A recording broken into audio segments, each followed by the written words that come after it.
Alors le Rambam, Shabbat Shalom à tous et toutes, Sefer HaMitzvot, 24 Sivan 5785, au moment positif numéro 95. Il s'agit du commandement qui nous a été ordonné en ce qui concerne l'annulation des vœux, c'est-à-dire que nous devons appliquer les règles qui nous ont été données à ce sujet. Cependant, il ne s'agit pas d'une obligation de révoquer nos vœux dans tous les cas. Il faut comprendre qu'il en ira précisément de même pour chaque loi civile que j'énumérerai. Ce n'est pas forcément une obligation d'accomplir un acte déterminé, mais le commandement consiste en ce qui nous devons appliquer les règles relatives à ce sujet conformément à ce qui est prescrit. Ainsi, un mari et un père sont autorisés à dédier les vœux d'une épouse ou d'une fille, comme l'explique la Torah, et elle a fixé les règles. D'après la tradition, un homme érudit également peut délier quiconque de son vœu, et il en est de même pour le serment, conformément à l'allusion contenue dans le verset suivant.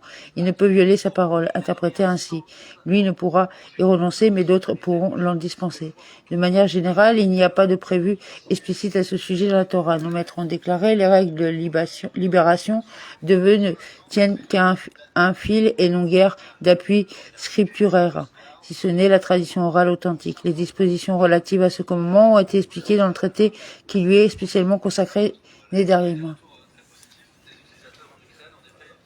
3 Prakim. 24 Sivan 5785, Sefer Aflaha, loi relative aux vœux, chapitre 10. Celui qui formule un vœu ou prête serment en disant que je ne goûterai rien aujourd'hui n'a pas le droit de manger que jusqu'à ce qu'il fasse nuit. S'il dit que je ne goûterai rien un jour, il n'a pas le droit de manger que durant les 24 heures qui suivent son vœu. C'est pourquoi celui qui fait un vœu en disant que je ne goûterai rien aujourd'hui, bien qu'il ait le droit de manger dès qu'il fait nuit, il doit toutefois pas manger avant d'avoir demandé à un sage de le délier de son vœu. Ceci est un décret de crainte qu'il prête serment une autre fois de ne pas manger en utilisant l'expression un jour et mange après la tombée de la nuit, car la différence entre l'un et l'autre, la signification de ces deux expressions n'est pas connue de tout le monde.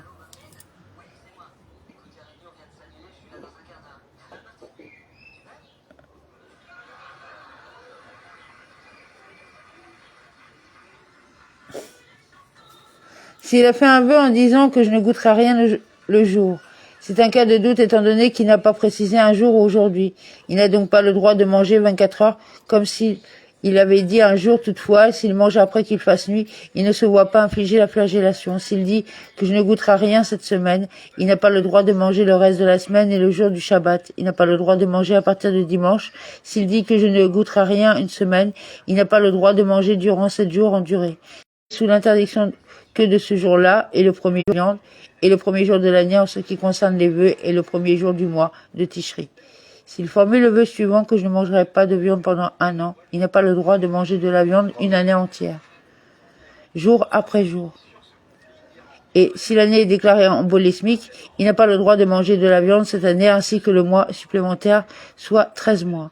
S'il dit que je ne mangerai pas de viande année sans préciser s'il s'agit de l'année en cours ou d'une année entière, il n'a pas le droit de manger de la viande une année entière, jour pour jour, du fait du doute, comme nous l'avons expliqué.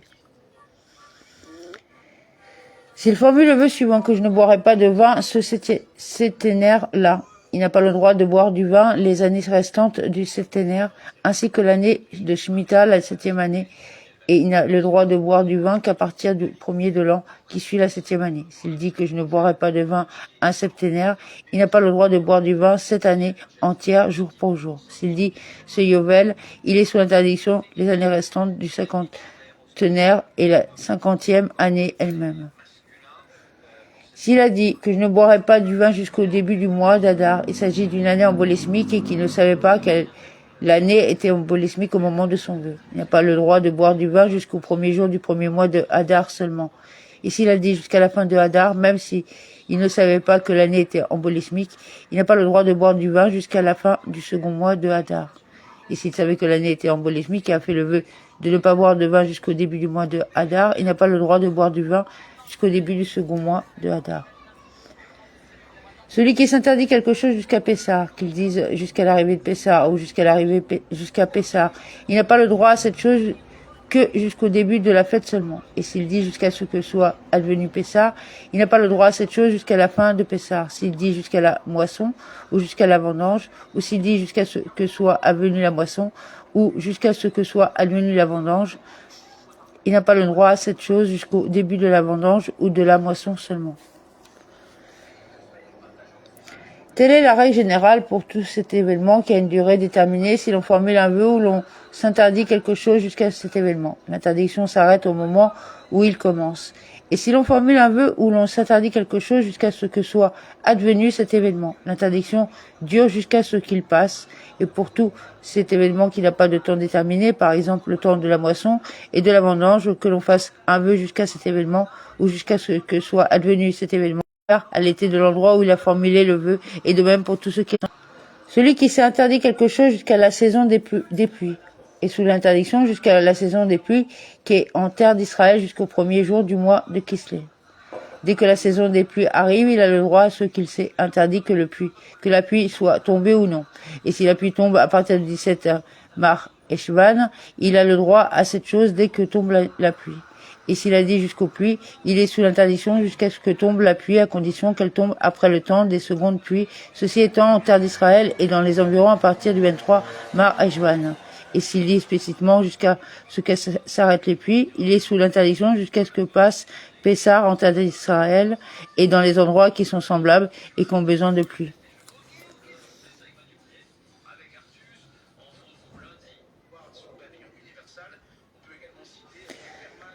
Celui qui engage sa femme par un vœu en Mar Eshvan et lui dit que tu ne tireras pas profit de moi à partir de maintenant jusqu'à Pessah si tu te rends à la maison de ton père à partir d'aujourd'hui jusqu'à Sukkot. Elle n'a pas le droit de tirer profit de lui immédiatement. Ceci est un décret de crainte qu'elle se rende à la maison de son père.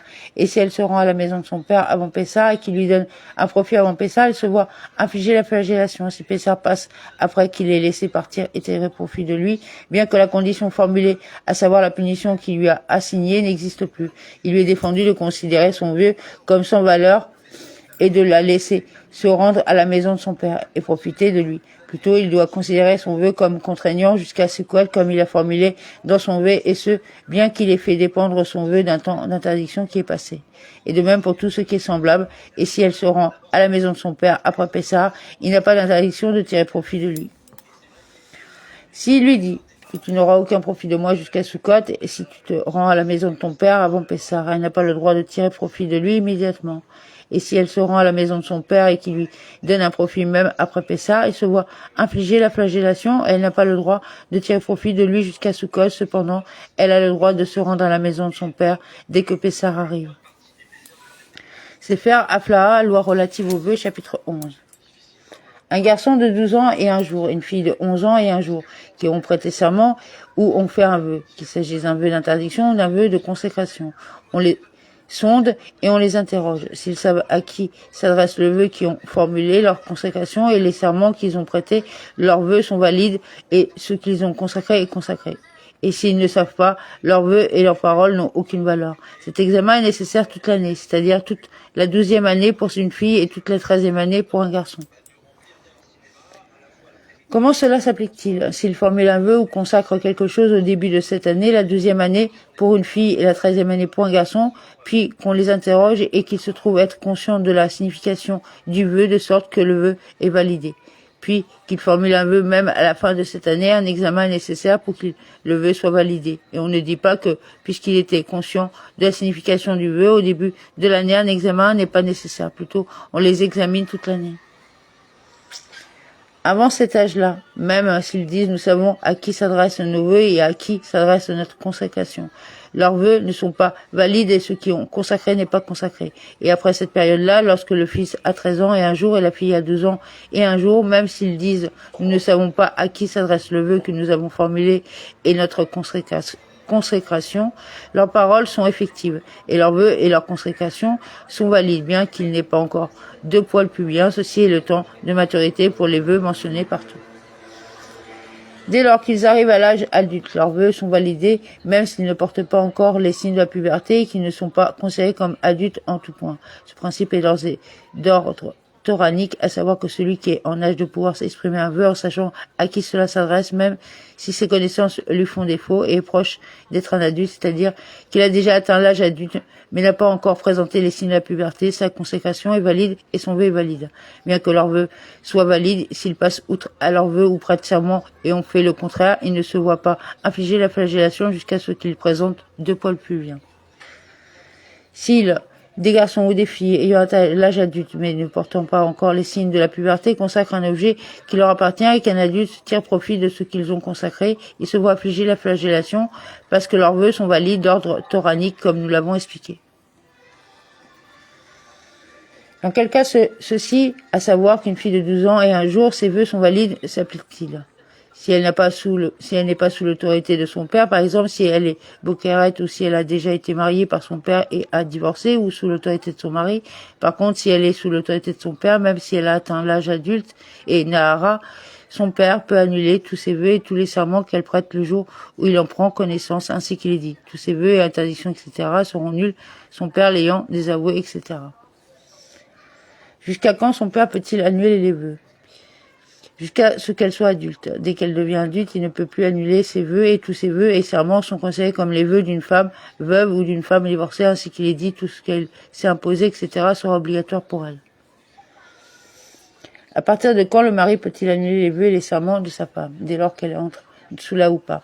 Et il peut annuler ses vœux et serments à jamais jusqu'à ce qu'il divorce d'elle et qu'elle reçoive dans sa main un acte de divorce. S'il a doute quant à son divorce, il n'annule pas ses vœux et serments. S'il lui a donné un acte de divorce accompagné d'une condition concernant celui-ci, celle-ci, n'a pas encore été réalisé ou un acte de divorce qui est effectif après un certain temps, il n'annule pas ses vœux et serments les jours entre-temps depuis le moment où il a donné l'acte de divorce et le moment où celui-ci prend effet.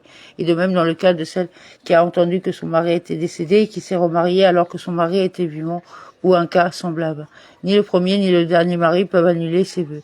Dans le cas d'une union interdite par un commandement négatif, par exemple une femme divorcée pour un Kohen, il est inutile de mentionner interdit par un commandement positif comme une femme non vierge pour un grand prêtre. Si le mari annule ses vœux, ils sont effectivement annulés. Une nahara consacrée seul le père accompagné du mari peuvent annuler ses vœux. Et si l'un d'eux annule seul, le vœu n'est pas annulé. Si le mari seul annule son vœu et qu'elle passe outre à son vœu avant que le père l'annule, elle ne voit pas infliger la flagellation.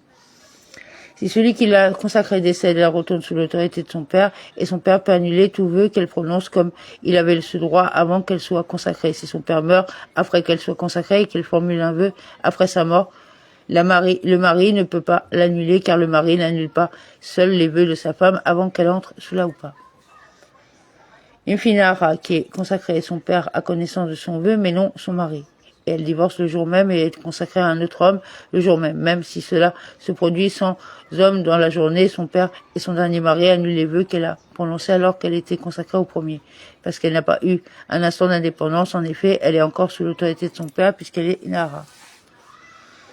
Par contre, une femme mariée qui a fait un vœu et son mari n'a pas annulé, puis il a divorcé d'elle le jour même et l'a reprise pour épouse le jour même, il ne peut pas annuler son vœu car il y a eu un moment où elle est devenue indépendante après avoir fait son vœu, bien qu'elle ait formulé le vœu alors qu'elle était sous l'autorité de son mari et qu'elle est maintenant sous son autorité étant donné qu'elle est devenue indépendante. Entre-temps, ses vœux ont été validés.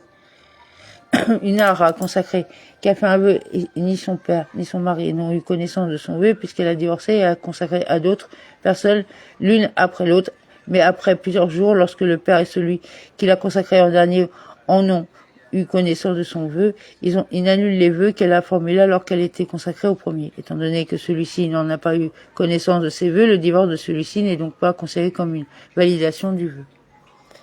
Une nahara consacrée qui a fait un vœu et seul son père en a eu connaissance et lui a annulé. Puis le mari est décédé avant d'en avoir connaissance de ce vœu et elle a été consacrée le jour même à 100 personnes l'une après l'autre. Son père et celui qui l'a consacrée en dernier peuvent annuler les vœux qu'elle a formulés alors qu'elle était consacrée au premier qui est mort avant d'avoir eu connaissance du vœu en question. Si le premier homme qui l'a consacré a connaissance de ce vœu l'annule et décède, puis que le père a connaissance de ce vœu et qu'elle est consacrée à un autre, dans la journée son père et celui qui l'a consacré en dernier peuvent annuler ses vœux. Si le père de la fille a connaissance du vœu qu'elle a formulé, mais non celui qui l'a consacré, que ce dernier décède le jour même, ou si celui qui l'a consacré a lui aussi connaissance de ce vœu, il l'annule ou se tait. C'est-à-dire qu'il ne valide pas ce vœu et ne l'annule pas, et décède dans la journée, le droit revient au père, et le père peut annuler le vœu. Si celui qui l'a consacré a connaissance de son vœu le valide, puis décède dans la journée, ou s'il a connaissance de ce vœu et se tait, puis décède le lendemain, le père ne peut pas annuler son vœu. Si celui qui l'a consacré divorce après avoir eu connaissance de son vœu, c'est un cas de doute si le divorce est considéré comme un silence de sa part et le père peut l'annuler le vœu avec le dernier homme qui la consacrera dans la journée ou tout seul si elle n'est pas consacrée, ou si le divorce est considéré comme une validation de la part du premier qui l'a consacré et les vœux de la fille ont déjà été validés. Si le père a eu connaissance de son vœu, il a annulé que le père est décédé, puis le mari a eu connaissance de ce vœu, mais même si le mari a eu connaissance de ce vœu avant le décès de son père, le droit ne revient pas au mari, il ne pourra jamais annuler ce vœu seul après la mort du père, car celui qui consacre une hara ne peut annuler ses vœux qu'accompagné du père et du vivant de celui-ci. Si celui qui l'a consacré, la nahara, a eu connaissance de son vœu et l'a annulé et est décédé, puis le père en a eu connaissance, ou si le père a eu connaissance de son vœu et l'a annulé, celui qui l'a consacré est décédé avant d'avoir connaissance de ce vœu. Le père ne peut pas seul annuler ses vœux qui ont été formulés alors qu'elle était consacrée au premier, mais seulement en compagnie de celui qui l'a consacré en dernier, si elle a été consacrée de nouveau le jour même, comme nous l'avons expliqué. Si elle fait un vœu et que seul son père l'annule et que celui qui l'a consacré n'a pas connaissance avant qu'elle soit sous son autorité, c'est-à-dire après le mariage, il ne peut pas l'annuler car le mari ne peut pas annuler les vœux de celle qui l'a consacré, les vœux qu'elle a formulés avant son mariage, après qu'elle se soit mariée avec lui. Mais il peut annuler ses vœux seulement avant qu'elle soit sous son autorité ensemble avec son père. C'est pourquoi les érudits avaient l'habitude de dire à leur fille avant qu'elle ne soit plus sous leur autorité, tous les vœux que tu as formulés dans ma maison sont annulés. Et de même, le mari avait l'habitude de dire à la pinara, avant que celle-ci soit sous son autorité, c'est-à-dire avant le mariage, tous les vœux que tu as formulés depuis que je t'ai consacré jusqu'à ce que tu entres dans ma maison sont annulés. Car le mari peut annuler les vœux de sa femme, même s'il n'en a pas eu connaissance. Hein? Qu'est-ce qu'il y a? Lorsque le père de la fille part avec les délégués du mari pour amener sa fille dans la maison de son mari, ou lorsque les délégués du père partent avec les délégués du mari, ce sont encore son père ensemble avec son mari qui annulent ses vœux car la jeune fille est encore sous l'autorité de son père. Lorsque le père la remet sa fille aux délégués du mari, lorsque les délégués du père la remettent la fille aux délégués du mari, le père ne peut plus annuler ses vœux car elle n'est plus sous son autorité, le mari ne peut pas annuler les vœux qu'elle a formulés auparavant, car le mari ne peut pas annuler les vœux qui ont précédé le mariage comme nous l'avons expliqué. Une femme en attente de son beau-frère pour le hiboum, même si celui-ci accompli Mahamar, même s'il n'est qu'une seule Yevama pour un seul beau-frère, c'est-à-dire que le mari défend avec une femme et un frère, il n'y a donc pas d'autre éventualité que de hiboum possible. Le beau-père ne peut pas annuler les vœux de sa Yevama avant d'avoir eu une relation avec elle. Si sa Yevama est une Nahara qui a été consacrée à son frère et dont le père est en vie, le Yavam et le père n'annulent pas ses vœux de la fille ensemble, mais seul le père annule tous ses vœux. Et même si le beau-frère a accompli Mahamar, elle n'a pas le même statut qu'une Nahara consacrée, car le Mahamar ne permet pas d'acquérir pleinement une Yevama, comme nous l'avons expliqué. Une Nahara qui a été mariée par son père est devenue veuve ou a divorcé après le mariage et est considérée comme une orpheline du vivant de son père, c'est-à-dire que son père n'a aucun droit sur elle. Elle, son père, ne peut pas annuler ses vœux bien qu'elle soit encore Nahara.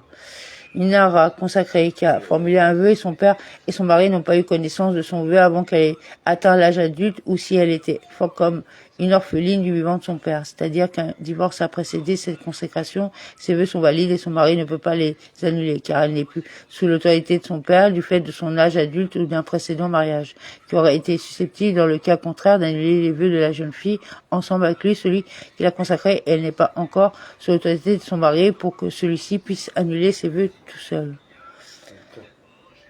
Hein? Quoi? Sefer Aflaha, loi relative aux vœux, chapitre 12. Le père peut annuler tous les vœux et serments de sa fille le jour où il a connaissance, ainsi qu'il est dit, tous ses vœux et interdictions. Par contre, le mari ne peut pas annuler que tous les vœux et serments qui impliquent une souffrance ou qui influencent sur son rapport avec elle, c'est-à-dire ce qui est susceptible d'être source de querelle ou de haine entre les époux. Par exemple, s'il prête serment et fait le vœu de ne pas se farder ou de ne pas se maquiller, ainsi qu'il est dit entre homme et sa femme. Quelle différence y a-t-il entre les vœux qui impliquent une souffrance et ceux qui affectent les relations mutuelles? Les vœux qui impliquent une souffrance, ils sont mariés pour les annuler pour lui et pour les autres, c'est-à-dire que même si elle divorce et se remarie, elle ne sera plus sous l'interdiction de son vœu. Et les vœux qui affectent les relations mutuelles, il ne peut annuler que ce qui le concerne lui-même et non ce qui concerne les autres.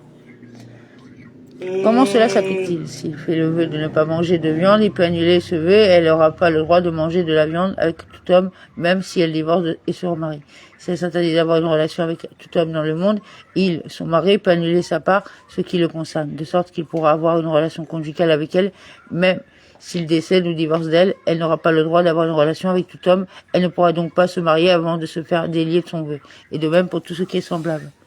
Le mari peut annuler tout vœu impliquant une souffrance, une grande souffrance, comme une souffrance légère, une souffrance imposée par une longue période, comme une souffrance momentanée. Comment cela s'applique-t-il? Si elle fait le vœu ou prête serment de ne pas se laver un jour donné, ou de ne pas boire de vin ou un jour donné, ou de ne pas consommer du miel un jour donné, ou de même si elle fait le vœu de ne pas se farder un jour donné, ou de ne pas se revêtir de broderie un jour donné, le mari peut annuler ce vœu. Et de même pour tout ce qui est semblable. Même si elle fait le vœu de s'interdire un aliment mauvais pour sa santé ou une sorte d'aliment qu'elle n'a jamais goûté, son mari peut annuler un tel vœu. Si elle fait le vœu de s'interdire de pain, ou que pour l'un d'elles conçoit une souffrance et non pour l'autre, son mari annule son vœu concernant celui le pain pour lequel elle conçoit une souffrance et non concernant celui le pain pour lequel elle ne conçoit pas de souffrance. Si elle fait vœu de ne pas manger de figues de la région, son mari peut annuler son vœu en tant que vœu qui affecte leur relation mutuelle, car il lui est très difficile de peiner et de lui ramener des figues d'une autre région. C'est pourquoi si son mari décède ou divorce d'elle, ou qu'un autre homme que son mari lui amène des fruits de cette région, qu'elle s'interdit, ils lui sont interdits car son mari ne peut pas annuler un vœu qui affecte leur relation mutuelle en ce qui concerne les autres. Et de même, s'il fait le vœu de ne pas tirer profit des créatures, bien que le mari n'y soit pas inclus, il peut annuler ce vœu en tant qu'influence sur son rapport avec elle pour ne pas devoir toujours la nourrir de ce qui lui appartient. Et de même, si elle s'interdit tout profit d'un peuple, par exemple tous les juifs ou les ismaélites, son mari peut annuler ce vœu. La femme qui dit à son mari, le profit de ma relation conjugale t'est interdit. Son mari n'a pas besoin d'annuler son vœu car elle lui est assujettie. À quoi cela ressemble-t-il? À quelqu'un qui interdit les fruits de son ami au propriétaire des fruits. Et de même, s'il lui dit, les profits de ma relation conjugale t'est interdit. Il est considéré comme n'ayant rien dit parce qu'il lui est assujetti en ce qui concerne la nourriture, les vêtements et les relations conjugales, comme nous l'avons expliqué dans les lois relatives au mariage. Par contre, si elle lui dit le profit de ta relation conjugale m'est interdit, il doit annuler ce vœu et il ne l'annule pas, il n'a pas le droit d'avoir une relation avec elle car on ne donne pas à un homme à manger quelque chose qui lui est interdit. Si elle lui dit que mes mains soient consacrées à celui qui les fait, c'est-à-dire qu'elle consacre l'œuvre de ses mains de sorte qu'il est défendu à son mari d'en tirer profit, ou si elle fait le vœu son mari ne tirera pas profit de l'œuvre de ses mains, l'œuvre de ses mains de la femme ne lui est pas interdite au mari étant donné que ses mains lui sont assujetties. C'est bien qu'il est sage et dit que le fait de libérer un esclave, le chametz et la consécration retire l'assujettissement d'un bien à un créancier de sorte que celui-ci ne peut plus percevoir sa dette de ce bien. Les sages se sont montrés plus rigoureux en ce qui concerne l'assujettissement de l'œuvre des mains de la femme au mari, à savoir qu'elle ne peut pas retirer cet assujettissement parce qu'il est d'ordre rabbinique et les sages ont institué des dispositions plus rigoureuses pour certains principes qui relèvent de leur institution. Cependant, elle doit annuler son vœu de crainte qu'il divorce d'elle et que le vœu prenne alors effet et n'ait pas le droit de la reprendre pour épouse parce que tout travail de ses mains lui serait interdit. Si elle prête serment ou fait le vœu que le père de son mari ainsi que ses frères et ses autres proches parents ne tirent pas profit d'elle ou de l'œuvre de ses mains, son mari ne peut pas annuler ce vœu. Et de même, si elle fait le vœu suivant, que je ne poserai point d'eau devant ton animal et de paille devant ton gros bétail, ou ce qui est semblable vœu qui n'implique pas de souffrance, n'affecte pas leur relation mutuelle et ceci n'est pas une tâche qui lui incombe à la femme, le mari ne peut pas annuler ce vœu.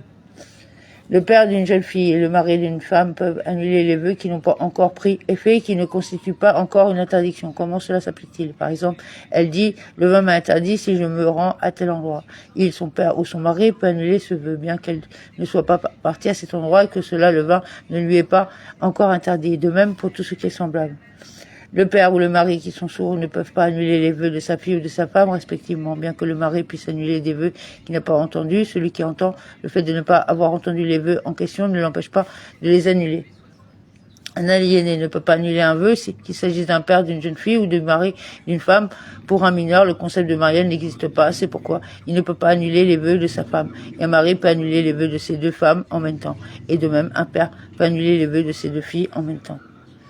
L'annulation des vœux peut se faire toute la journée où le père ou le mari a connaissance du vœu de sa fille ou de sa femme, et non durant les 24 heures qui suivent le moment où il en a connaissance. Comment cela s'applique-t-il? C'est elle, une jeune fille ou une femme mariée, fait un vœu au début de la nuit, dès qu'il précède le lundi, son père ou son mari, suivant le cas, peut l'annuler cette nuit et toute la journée du lundi. Si elle fait un vœu au début de la journée du lundi, il peut l'annuler toute la journée. Si elle fait un vœu à la fin de la journée, peu avant la tombée de la nuit, s'il l'annule avant qu'il fasse nuit, le vœu en question est annulé. Et s'il ne l'annule pas avant la nuit, il ne peut plus l'annuler. Quel est le sens de ce qui est écrit dans la Torah? Et si son mari est resté silencieux d'un jour à l'autre, qui semble signifier un intervalle de 24 heures. Cela nous enseigne qu'il, le mari, peut annuler la nuit si elle, sa femme, a fait un vœu la nuit. Et de même, il peut annuler son vœu toute la journée, comme nous l'avons expliqué. Si elle, une jeune fille ou une femme mariée, fait un vœu et attend plusieurs jours pour que son père ou son mari, selon le cas, en a connaissance, il peut annuler son vœu le jour où il en a connaissance, ainsi qu'il est dit, le jour où il entend, et il n'est pas seulement limité au jour où elle a formulé son vœu. Inara consacré qui a fait un vœu et son père en a eu connaissance et l'a annulé. Et plusieurs après, celui qui l'a consacré en a eu connaissance et il l'a annulé le jour même. Il le veut n'est pas annulé ainsi qu'il est dit. Et si son père le désavoue le jour où il en a connaissance, etc. Et si elle se marie à un homme et que ses vœux sont sur elle, etc. et son mari entend le jour où le père en a connaissance, etc. Tu en déduis que après l'annulation du père, si celui qui l'a consacré a connaissance de son vœu, il doit l'annuler le jour où le père en a eu connaissance. Et identique est la loi si celui qui l'a consacré a connaissance de son vœu et l'annule, puis après plusieurs jours, son père en a connaissance et l'annule. Il le veut n'est pas annulé. Et d'où savons-nous que le verset parle d'une ketana consacrée? Parce qu'il a dit ensuite, et si dans la maison de son mari, elle a fait un vœu, etc., son mari a entendu et est resté silencieux à son propos, etc. Or, ce verset fiat référence à une femme mariée. On en déduit donc que son mari précédemment cité fait référence à celui qui l'a consacré, comme nous l'avons expliqué. Si le père ou le mari a eu connaissance de ses vœux et s'est tu afin de la faire souffrir, de sorte qu'elle pense qu'il a l'intention de valider ses vœux alors qu'il désire en fait les annuler après un certain temps, bien qu'il n'ait pas eu l'intention de valider ses vœux. Si la journée passe et qu'il ne les annule pas, il ne la force pas à ne pas observer ses vœux sont validés. Si elle a fait un vœu et que son père ou son mari, selon le cas, l'a annulé sans qu'elle en ait connaissance et qu'elle ait passé outre à son vœu ou à son serment volontairement, pensant enfreindre celui-ci, elle est exempte de la flagellation, bien qu'elle ait eu l'intention de faire quelque chose d'interdit, étant donné que l'annulation a déjà eu lieu. Elle est exempte, et à ce sujet, il est dit, et Dieu lui pardonnera car son père l'a désavoué. Et on l'afflige la flagellation d'ordre rabbinique parce qu'elle a pensé faire quelque chose d'interdit. Si elle, une jeune fille ou une femme mariée, fait un vœu et passe outre à son vœu avant que son père ou son mari, selon le cas, l'annule, même si son père ou son mari, selon le cas, en a connaissance le jour même et l'annule, elle est coupable d'avoir outrepassé à son vœu. Si elle est passible de la flagellation, elle reçoit la flagellation, et si elle est passible d'une offrande, par exemple, dans le cas d'un serment sur une déclaration, elle doit apporter une offrande. Si son père ou son mari a entendu son vœu et s'est tu, parce qu'il ne savait pas que le père ou le mari, selon le cas, peut annuler les vœux de sa fille ou de son épouse, ou s'il savait qu'ils ont ce pouvoir, mais ne savait pas que ce vœu prend effet et doit être annulé, et après un certain temps apprend qu'il peut annuler ce vœu ou que ce vœu doit être annulé. Il peut l'annuler, et le moment où il apprend cela est considéré comme le moment du vœu ou le moment où il en a connaissance du vœu, et il peut l'annuler toute la journée. Si sa femme a fait un vœu et son mari pensait qu'il s'agissait de sa fille, on lui a rapporté que sa fille a fait un vœu et il lui a annulé le vœu en question en pensant qu'il s'agissait de sa fille. De même, si elle a fait un vœu de naziréat et qu'il pensait qu'elle avait fait un vœu d'une offrande et lui a annulé son vœu en pensant qu'elle avait fait un vœu d'une offrande, ou si elle s'est interdit les figues et qu'elle pensait qu'elle s'était interdit les raisins et lui a annulé son vœu en pensant qu'elle a fait un vœu de s'interdire les raisins, il doit l'annuler à nouveau dès qu'il a connaissance du vœu et de celle qu'il a formulé ce vœu. Il doit l'annuler au nom de celle qui a formulé le vœu et pour ce vœu en question, ainsi qu'il est dit. Il ne l'a pas désavoué, il s'agit de celle qui a formulé le vœu. Et il est dit, et son père a entendu son vœu. Il faut qu'il sache le vœu qu'elle a formulé. Il peut l'annuler durant toute la journée ou il en a connaissance de ce vœu. Amen.